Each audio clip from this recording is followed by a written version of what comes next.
6. Here's how it went down. Early fourth quarter, Lakers leading 83-76. LeBron getting it all done, finding a cutting Gabe Vincent. Vincent would make the free throw. Lakers are up 10. LeBron had 9 assists. Lakers up 8. James to D'Angelo Russell. Put the Lakers up 11. 5 minutes to play. Pelicans down 93-89. Zion Williamson did it all. Jose Alvarado feeding Williamson. Take another look. James is caught ball watching. That's rare. Reg Williamson's dunk. The Pelicans within 2. And then Alvarado, the alley-oop to Zion, who had 40 points in this one. Moving without the ball did Williamson there. Tie game, just under 3:30 to play. Williamson driving, finishing, but he's grimacing. He had to leave due to a left leg injury. Here's Willie Green on Zion's impact. He's attacking like that. He's a tough matchup for anybody. And, we have him for a few more minutes. Maybe we have a chance to pull this thing out. Yeah, great point, because following the injury, we're tied. James hits his contested jumper over Herbert Jones. Lakers go on to win. 23 for LeBron. And here's LeBron about facing the Nuggets in the first round now. This is the defending champion. They know what it takes. They know how to win. They've been extremely dominant in their home floor over the last few years. They got a MVP on their team. They got a closer on their team. They got high-level players, high IQ players. They got a hell of a coach. So, we have to play mistake-free basketball and make it tough on them. They're going to try to make it tough on us, obviously. But if we can play as great as game we can play, they're going to play as great as game they play. It's going to come down to 1 or 2 possessions, and we'll see who executes them.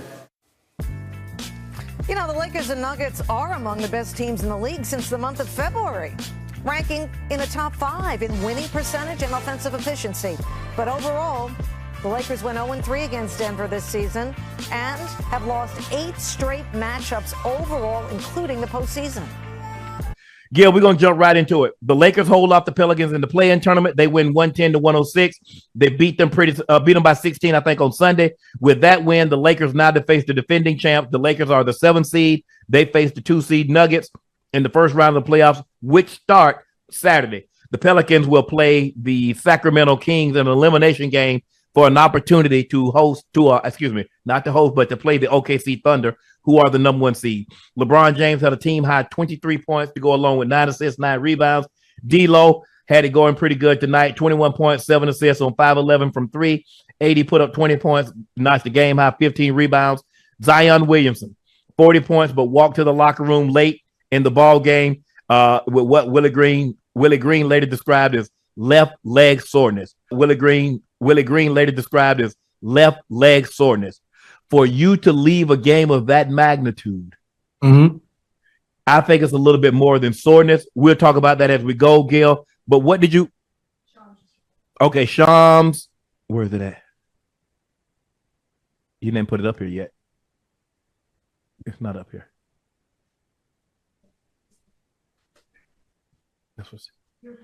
Well, y'all got Shams on speed dial or something? Shams is reporting it's a left hamstring injury. Left hamstring injury. Like I said, Gail, you're not leaving a game of this magnitude with so much on the line with a little soreness. You're going to play through that because guess what? You win that ball game, you get Wednesday off, you get Thursday off, you get Friday off, and you have an opportunity to play Saturday. If you lose this game, guess what? You have an opportunity to play Saturday. If you lose this game, guess what? You got to flip it around and play Thursday, and then you have to probably play again on Saturday if you were to win that game. So we knew something was seriously going on with Gail with that situation. Sham says it's believed that he suffered a left hamstring injury tonight. Test coming Wednesday. Zion and Brandon Ingram combined for 8 total minutes in the fourth quarter.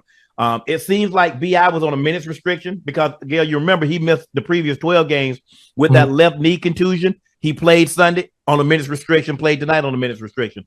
But what you saw tonight, the Lakers, they pull it out, jump out to a big lead, got a little reckless, got a little careless, ended up closing the ball game out late. What did you like about what you saw from the Lakers besides the win, and what did you dislike?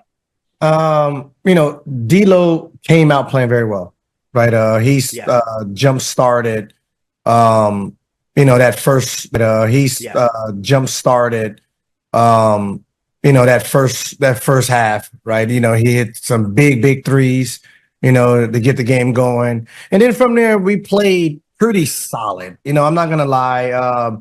There's a couple times where we do a lot of standing around, a bunch of plays that just doesn't make sense logistically, right? I remember AD bring the ball. LeBron is right next to him, right? Instead of giving LeBron the ball to do a pick and roll, he brings it up. They do some phantom stuff to give LeBron the ball to do the same pick and roll. Like, why we out here wasting energy like this? Yeah. From there, I did like Gabe. I'm going to call him by his real name. He deserved it. Yeah, he played good. He played well tonight. I'm not sure how he picks up girls being an NBA player because he's little. So I know that gets a little confusing sometimes. Lord have mercy. Yeah, no, I'm pretty sure he has to pull out some ID on that one. But for the most part, I think he has to pull out some ID on that one. But for the most part, I think we played solid. Only 8 turnovers. Yeah, we can live. You can live with that, Gil. 8 turnovers. You got 7 blocks. You had 8 steals. You only had 8 turnovers. You forced 12 turnovers. So you could live with that. I just thought late in the shot clock, LeBron let him off the hook. Bro, why you holding the ball? You dribble the ball for 12 seconds, you hold it, and then you throw up a shot with like 3, 2, 6, or 3, 2, 1. Bro, especially because the offense had grown stagnant. So now let's get some type of action that we get somebody moving instead of just standing around. LeBron go to the pick and roll. He gets the switch. He throws the hand up. They throw it to him. And now he's at the top of the key. Everybody's standing around. What you going to do, LeBron? You're going to make a move. You're going to drive. You're going to drive and kick. What are you looking for? I just thought there was a lot of that, especially the last 5 minutes of the ball game, Gil. I thought there was too much of that going on. A lot of that, especially the last 5 minutes of the ball game, Gil. I thought there was too much of that going on. Yeah. It seemed like we were just trying to give the game away. Yeah. It became a basket for basket at the end. There was too much hope, the last 2 minutes. We just made more plays, at the end. But, my thing with a team like Pelicans, why would you have a player on minute restriction? Either you play him or you don't. Right? Because if you lose this game, you have another game, right? So don't put minute restrictions, lose this, then minute restrictions the next game too. Right. You know what I mean? So either you should have went all out to win this game or see you Thursday anyway. I just don't like the whole idea of minute restrictions because that means you're not following the game in real time. That means you're clock watching. And if you're clock watching, it's not following the game in real time. That means you're clock watching. And if you're clock watching, if he's playing well, you're going to take him out at the wrong time. Which always usually happens, right? So I didn't like that idea, and hopefully Denver does that in the first round because Murray's on minute restriction. Murray on no minute restriction. I know. I just wishful thinking. No, I need Jokic on a minute restriction. Hey, Murray is fine, but if we get Jokic playing somewhere around 25 to 30 minutes a night, I'll be okay with that. Yeah, I agree. I thought. But LeBron seemed tired tonight because I saw him miss like 3 or 4 layups, Gil. I'm talking about point blank. I'm talking about I could have made those. Yeah. But it seemed like his legs, he played a lot of minutes the other night. And then to come back, he played 41 minutes tonight is nice because at one point, Gil, he was 5 of 9. He ended up 6 of 20. I think he missed like 9 shots in a row. Yeah, he did miss some easy around the rim buckets in a row. He did miss some easy around the rim buckets. It happens, right? Especially with someone like him. He gets to the gym 1, 2 o'clock, and he's preparing for the game. So he's really on his feet and doing a lot of active work. When he's energized, looks great. When he's normal, looks great. But those days where he looks fatigued, he's really fatigued. Right. Yeah.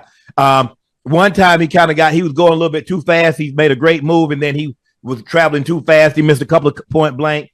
Zion got him from behind. He been doing that his whole goddamn career. Hey, look, he don't have no brakes. Huh? No. He wants speed. Yeah. He wants speed. Once he get going, it's hard to stop a dump truck going 40 miles an hour. Because if you're not paying attention, you slamming in the back a dump truck going 40 miles an hour. Because if you're not paying attention, you slamming in the back of somebody. Yeah. But they were able to pull it out. Like I said, Zion was playing unbelievable. He came out tonight. He was extremely aggressive. He wasn't going to make him settle for jump shots. He was dipping that shoulder, got a couple of charges, but I'm going to the basket. Now stop me. 40 points, 11 rebounds, 5 assists, a steal, a block. In 36 minutes, 17 of 27 from the field, 6 of 9 from the free throw line. I thought Zion played unbelievable. Herb Jones hit a big three. He walked into a three, kind of got their rhythm going. Alvarado, Grand Theft Alvarado, he came in there doing what he normally does, picking people's pockets. But it's going to be a very interesting matchup. Well, look, I'm not giving them much of a chance if Zion doesn't play. If Zion doesn't play, I'm not picking them to beat Sacramento. I'm sorry. And that's, I don't want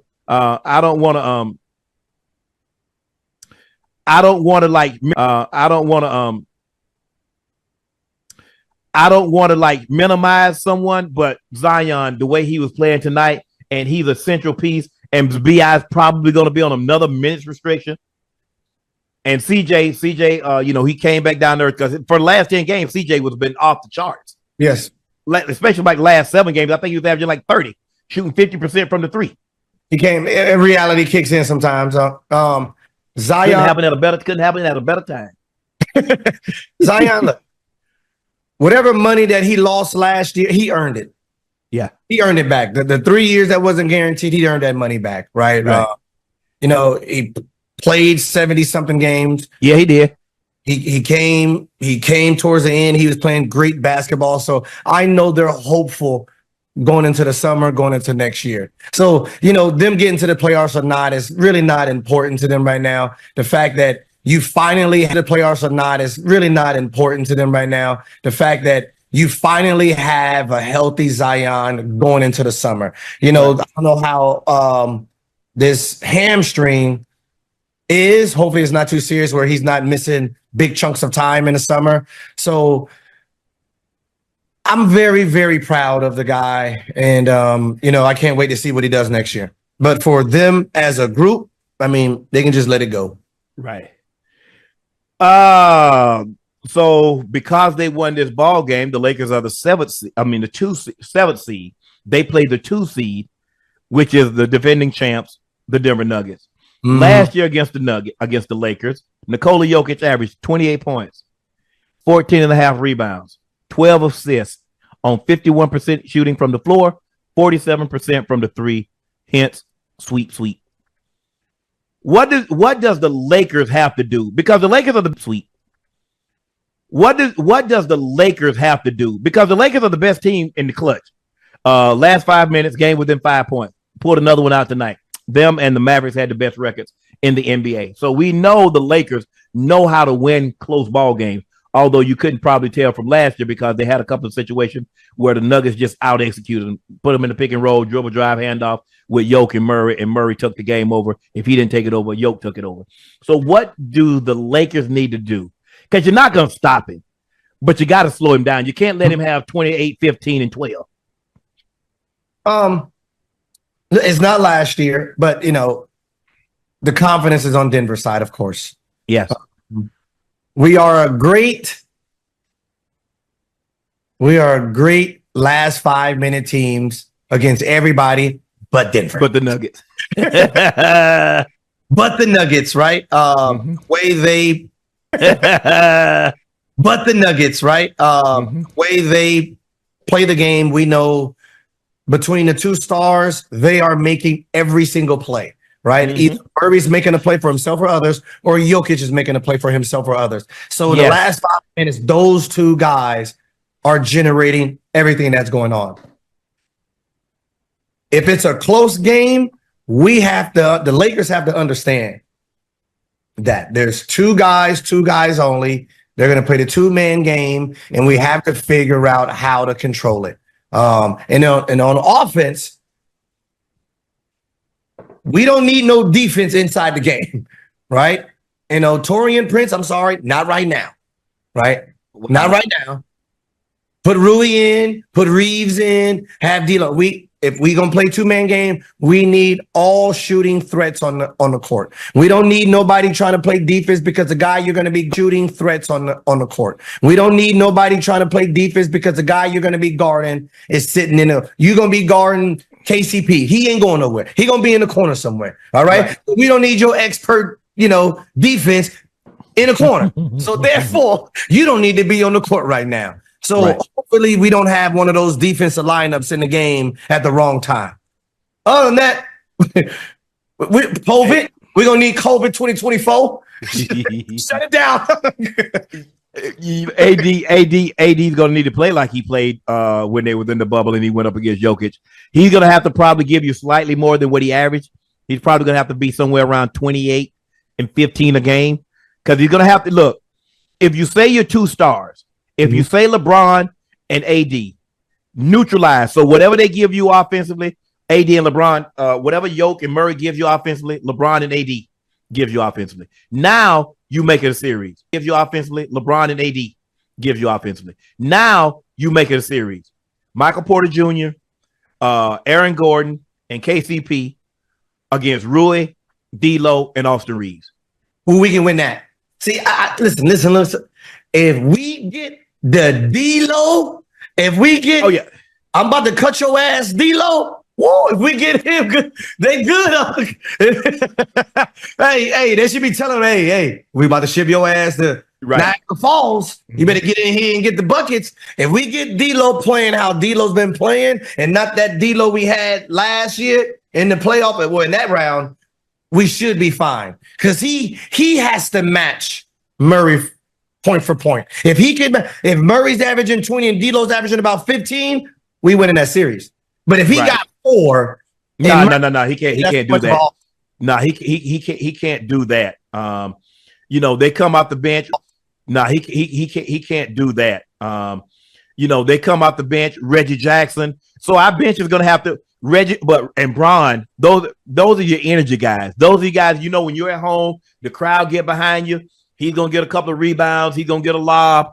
Reggie Jackson, man, he plays good in big games. Gil, he does. You know what? I'm gonna just say, listen. We just got to put some Detroit Pistons